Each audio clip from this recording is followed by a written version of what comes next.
My name is Nigel Downham. I'm an enthusiastic and amateur artist. That means that I do art in the evenings in my spare time. For many years I've been making collage art, which is clipped up paper where I take pictures from magazines, in fact any kind of clipped paper, and working on a surrealistic background I try and create interesting and poignant pictures.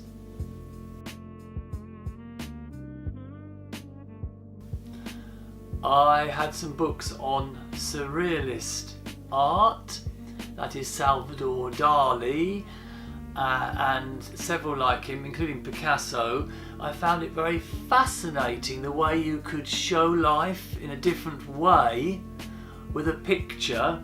I can actually show you one of my favourite artists who cuts up paper. That's Henry Matisse. He's an inspiration for me because I can use many of his techniques.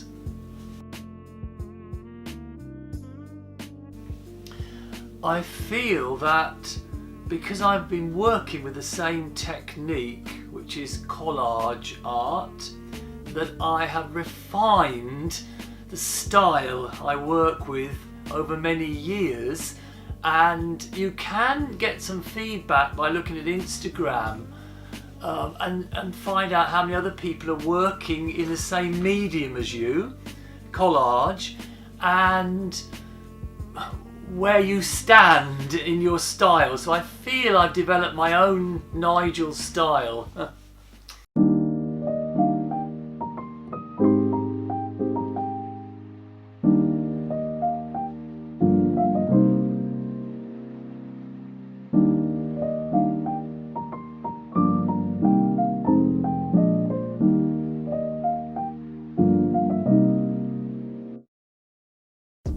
If you're a professional artist, through your life you develop and change, refine.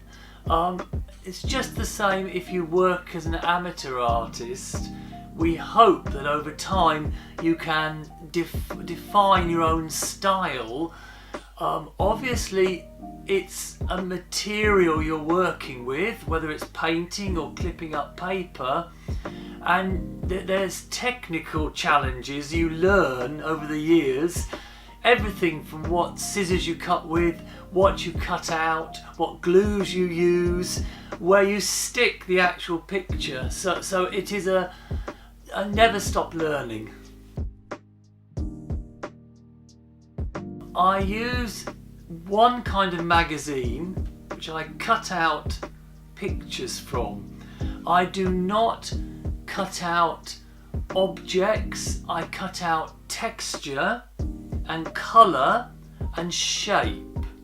Many collage artists, if they want to make a picture of a cat, they will cut out a cat picture and stick it on. I won't. I'll find different textures and shapes where I can make up an abstract style cat.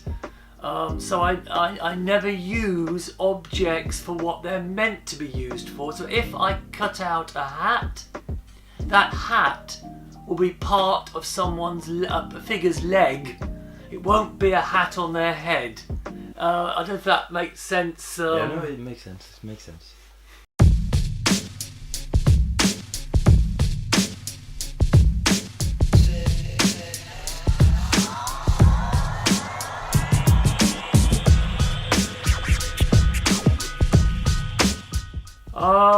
If I'm tired, I think it's very hard. Making art requires an enormous amount of energy. Now that might sound obvious, it isn't obvious to people. It literally, when I sometimes when I sit down and I start trying to pull a picture together, the energy I need to use is absolutely enormous. But it's something that's fulfilling, because once you've got a picture moving, it's like a train that gathers speed. It just gets faster and faster.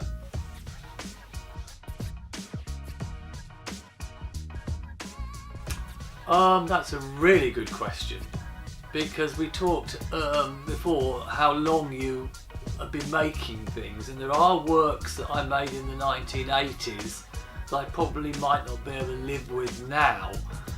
I do keep works going back, but if I have made a picture and actually destroyed it after I've made it, and I've annoyed several people because I've actually put a picture on Instagram and several friends love it, and when they ask about it, I've ripped it up and thrown it away.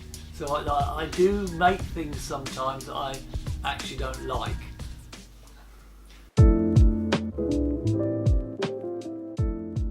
I price my art on how good I think my art is. So if I've just made a picture and I feel it's really good quality and really expresses what I do, it's going to cost more than another picture. You think when an artist has an exhibition, they only sell a part of what they're exhibiting, but they have to pay for frames and materials. So the price of a picture also is reflected in what materials you're using, especially the framing, because the framing is quite expensive.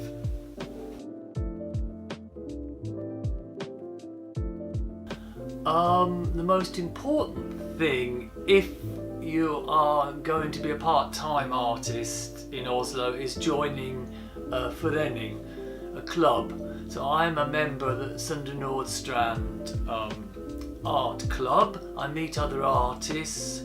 I'm also offered the chance to show my pictures along with other artists in Oslo. The dream would be to find a gallery in Oslo that would put my pictures in their gallery, but it's terribly difficult to break into the professional gallery system in Oslo. But the best thing about living in the capital is there are always lots of art exhibitions. There Henny Onstad, and you get inspiration. I get inspiration from a city. Many artists get inspiration from walking in the forest. I turn my back on nature. I want to see people, and I want to see city life. That gives me my feelings to make my collages.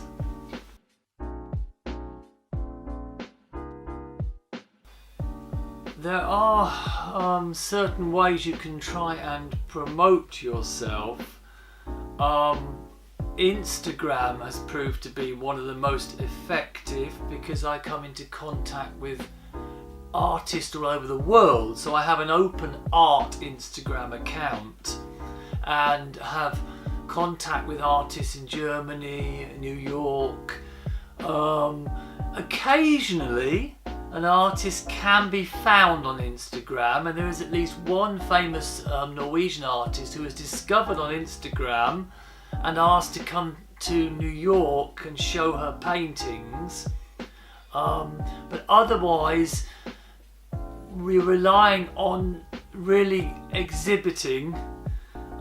It's good fun to exhibit at a club exhibition, because that you can stand back and let people look at your pictures and they don't know that you're the one that made them. And you can often hear, it's fascinating to hear what people have to talk about your pictures without them realising you're listening.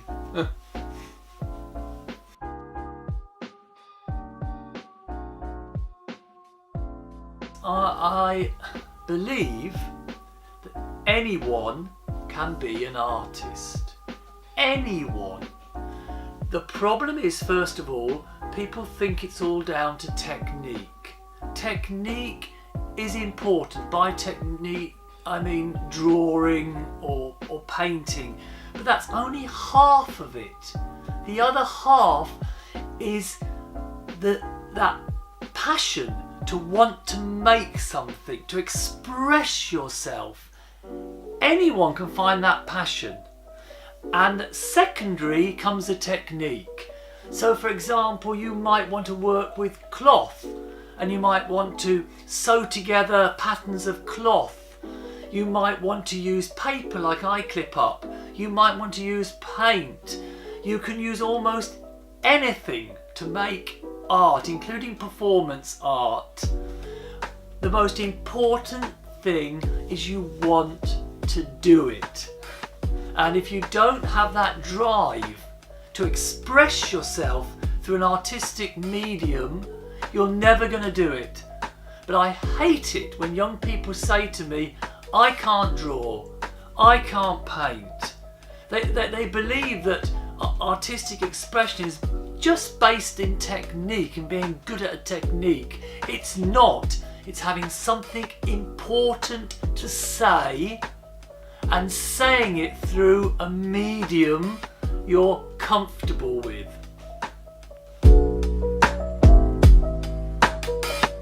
As long as I find it fun, I'll make pictures till I die, which will be a long time ahead. So I've done this, I've dipped a paintbrush into a tea and stirred it instead of a spoon, so just a warning there. But a cup of tea is as good as anything.